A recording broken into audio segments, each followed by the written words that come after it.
Bonjour à tous, bienvenue et très heureux de vous retrouver sur la chaîne de l'Albatros. Aujourd'hui on se retrouve pour une nouvelle vidéo de recette. Aujourd'hui nous allons partir pour faire directement des lasagnes, un plat qui saura vous mettre l'eau à la bouche, je le sais. Donc pour ceci j'ai préparé tous nos ingrédients que vous retrouverez bien sûr en description. Donc nous commençons bien sûr par les jeunes pâtes, les pâtes à lasagne, puisque vous aurez besoin de pâtes à lasagne. Donc moi ici j'ai des pâtes qui n'ont pas besoin de pré-cuisson, pardon. Donc vous, si vous avez besoin d'une pré-cuisson, n'oubliez pas de le faire pré-cuire avant de faire votre montage. Donc dans notre lasagne, nous allons faire une sauce à base de bœuf et de sauce tomate, bien évidemment, mais nous allons également réaliser une sauce béchamel afin de mettre en petit topping, et en nappage par-dessus, afin de bien faire gratiner la préparation, que ce soit très savoureux, très onctueux quelque part. Donc pour cela, pour faire une béchamel, vous aurez bien sûr besoin de beurre, de farine. Je sais que ce sont des denrées rares en période de confinement telle que nous vivons, mais vous aurez besoin d'un peu de beurre, un peu de farine. Vous aurez également besoin de lait pour votre béchamel. Vous pourrez également mettre un peu de ricotta, je n'en ai pas, mais vous pouvez en mettre, sachez-le, tout simplement. Ensuite les épices, on verra après. Donc pour la sauce bœuf et tomate, vous aurez bien évidemment besoin de bœuf haché. Ici j'ai du bœuf haché 5%. Vous aurez besoin de pulpe de tomate ou tout simplement d'une sauce tomate que vous aurez préparée vous-même. Vous aurez besoin de sauce tomate concentrée, donc du concentré de tomate. Et moi ici je vais venir rajouter une petite tomate pour rajouter des petits morceaux de tomate en plus de la pulpe de tomate que j'ai ici. Vous aurez bien entendu également besoin d'oignons. Je n'ai pas d'oignons parce que j'ai tout simplement oublié d'en racheter. Ce n'est pas grave, j'improvise comme d'habitude en cuisine. Je vais utiliser ici des jeunes échalotes en substitution. Ce sera très bon aussi, je vous l'assure. Je vais également avoir besoin d'ail ainsi que d'épices. Donc j'ai ici du cumin, de la muscade ainsi que du thym. Je pense qu'on a fait le tour. Passons directement à la préparation. Ok mes jeunes amis, donc là normalement vous voyez ce que je fais ici et vous voyez à peu près ce que je fais ici. Tout de suite nous allons commencer par préparer notre sauce tomate avec le bœuf haché. Donc ce que on va commencer par faire, ça va être couper des échalotes. Ou dans votre cas normalement des oignons, puisque la recette originale se fait avec des oignons bien entendu. Ok, donc là j'ai épluché à peu près l'équivalent d'un bel oignon en échalotes. Donc là on va venir les couper finement. Dans une grande casserole ou alors une marmite, vous venez mettre un petit fond d'huile d'olive ou d'huile végétale, hein, si vous n'aimez pas l'huile d'olive. Donc là, en attendant que mon huile chauffe, je vais bien entendu venir commencer à éplucher de l'ail. Donc pour l'ail, c'est à votre guise. Si vous êtes comme moi, que vous venez du sud, vous en mettez beaucoup. Parce qu'on rigole pas avec l'ail. C'est bon pour la santé, c'est bon pour le cœur. Donc là, c'est parti. Mon huile est chaude. Je balance mes échalotes.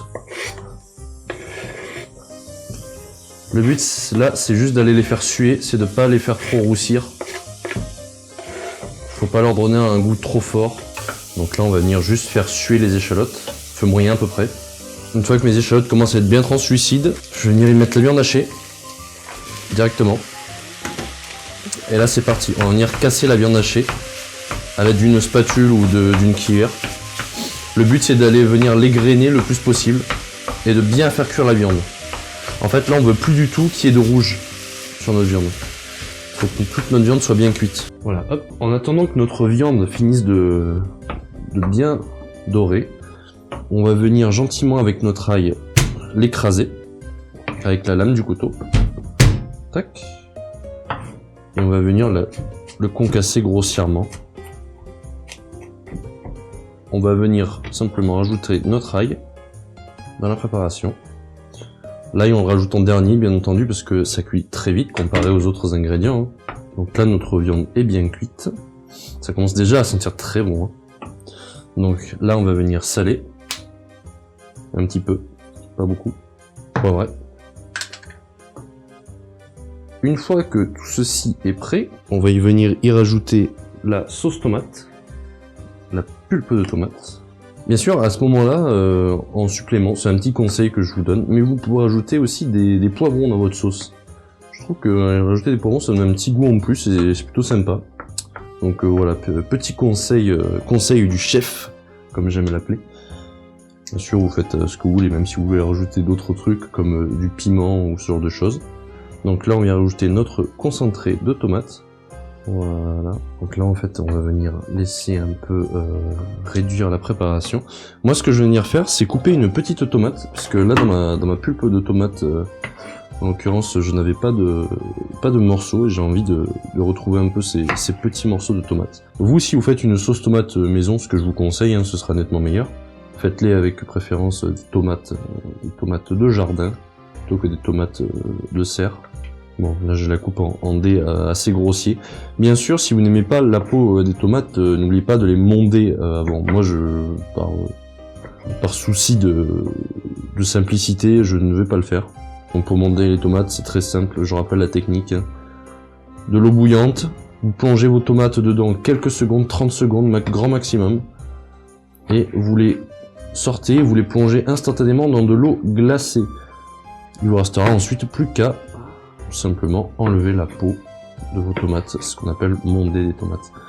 Donc là, j'ai ma préparation qui commence déjà à frémir de bonheur. Je vais rajouter les tomates directement dans la préparation. Voilà, et ça, on va venir le laisser mijoter. Bien sûr, n'oublions pas les épices. Donc, nous avons ici le cumin et le thym. Le cumin, c'est optionnel, hein. Si vous n'aimez pas ça, n'en mettez pas. Moi, je vais en mettre un tout petit peu, ça va juste donner un petit goût spécial en plus qu'on ne reconnaît pas forcément, mais ça rajoute un petit plus à la préparation. Le thym, bien sûr, obligatoire. Hop, là, je vais venir mettre un tout petit peu de cumin. Et tout ça, on va le laisser au chaud en train de mijoter. Pendant ce temps-là, je vais le mettre à feu très doux. Nous allons donc préparer la béchamel. Donc, dans cette jeune casserole, nous allons mettre du beurre. Si j'ai du beurre doux. Donc, nous allons mettre à fondre environ 50 g de beurre afin de réaliser un roux. Donc, il va falloir 50 g de beurre environ, ainsi que environ 50 g de farine. Après, ça dépend de la taille de vos lasagnes, mais bien sûr, adaptez les proportions en fonction de la quantité que vous voulez faire. Donc le feu, ne le mettez pas trop fort, hein. Il faut surtout ne pas faire brunir votre beurre. C'est le plus important, il faut juste le faire fondre. Et bien fondu, je vais venir y rajouter directement ma farine. Tac. Et là, on vient remuer avec un fouet. Voilà, hop. Et il faut bien que toute la farine ait disparu dans le beurre. Il faut absolument pas laisser de farine sur les coins. Là, nous venons de faire un roux, donc. Et le but, ça va être de venir faire cuire ce roux. Là, on a notre roux, on vient le faire cuire. Le roux commence à durcir, à se dessécher un peu. Voilà, une fois que notre roux est cuit, là, vous le voyez parce qu'il commence déjà à être bien desséché. Une fois que notre roux est cuit, on va tout simplement venir prendre notre lait et venir le verser progressivement. Surtout, il faut y aller progressivement. C'est ça la clé pour réussir une béchamel. Là, vous voyez, j'ai versé un tout petit peu de lait. Et avec le fouet, je viens brasser. Il faut en fait que, à la fin de votre béchamel, il ne reste plus de roux. Parce que si votre roux, il en reste, ça va faire des vieux grumeaux. Quand ça commence à coaguler comme ça, vous venez rajouter du lait par-dessus, à peu près à mi-hauteur, voilà, comme ça. Et là, on vient fouetter pour incorporer notre lait. Et vous faites ça petit à petit, tout simplement. Il faut être patient pour réaliser une bonne béchamel. Voilà, ça demande un bon coup de poignet aussi. Donc là, vous voyez, ça commence à reformer une pâte. Je viens remettre du lait. Donc, on peut venir saler et poivrer la béchamel un tout petit peu puisque la préparation à la tomate est déjà salée. Et venir y ajouter une pointe de muscade. Si vous n'aimez pas ça, n'en mettez tout simplement pas. Donc, là, nous allons préparer directement notre lasagne, notre belle lasagne. Nous allons la monter en fait. Donc pour ça, il vous faut vos pâtes à lasagne. Donc là, vous allez venir prendre vos pâtes à lasagne. Vous allez venir les disposer dans le fond. Simplement, moi ici je vais venir les casser pour qu'elles soient à la bonne taille. Donc pareil pour toutes, même traitement. On vient les casser. Voilà, et on vient garnir notre fond de pâte à lasagne. N'hésitez pas surtout à venir les faire se chevaucher comme ici, hein. On veut pas qu'elles se collent, on veut qu'elles se chevauchent un petit peu pour éviter que ça coule partout au fond. Là, on va venir prendre une louche de préparation à la tomate. Attention.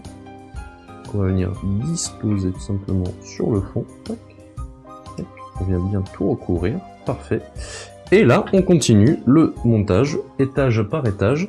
Bien sûr, la béchamel, vous pouvez venir la mettre quand vous voulez, pas forcément sur le dessus, hein. Bon, d'ailleurs, je vais mettre un petit coup ici parce que, voilà, après tout, pourquoi pas, on se fait plaisir. Il y en a suffisamment, donc du coup, j'en mets à cet étage-là aussi. Là, on revient casser les pattes. Voilà, et donc là, entre chaque étage, vous venez presser la préparation pour bien tout tasser en dessous, qu'il n'y ait pas de bulle d'air. Voilà, et donc là, on recommence. Bien sûr, faites autant d'étages que vous le souhaitez, hein. Moi là, je vais en faire que 2 du coup, enfin, techniquement 3, mais faites-en autant que vous le souhaitez. Là, je vais y venir remettre des pâtes. Parfait. Et donc là, on vient napper de béchamel, tout simplement. Napper le restant. Bien sûr, on parle d'une cuisson au four, donc vous aurez bien évidemment pensé à préchauffer votre four à 180 degrés. Voilà, une belle lasagne très généreuse. Après, en décoration personnelle, on peut bien sûr râper du parmesan. Moi, je n'en ai pas et j'ai pas trop envie de sortir pour en acheter dans cette période de confinement. Du coup, j'ai du gruyère râpé qui fera très bien l'affaire. Vous pouvez faire d'ailleurs un mix des deux, hein. Parmesan plus gruyère râpé, puisque le fromage, c'est la vie, les amis. Maintenant, nous allons tout simplement venir enfourner notre lasagne. Là, nous allons venir tout simplement enfourner notre lasagne à 180 degrés pendant environ, je dirais, une demi-heure, mais bien sûr, vous vérifiez. Donc, hop. À peu près à mi-hauteur. C'est très bien. Et je vous reviens une fois que tout cela sera cuit. Bon, là, très bien, notre lasagne commence à être parfaitement dorée, j'ai envie de vous dire. Donc nous allons l'arrêter, ça fait à peu près 25 minutes que ça tourne. Regardez-moi cette magnifique lasagne là.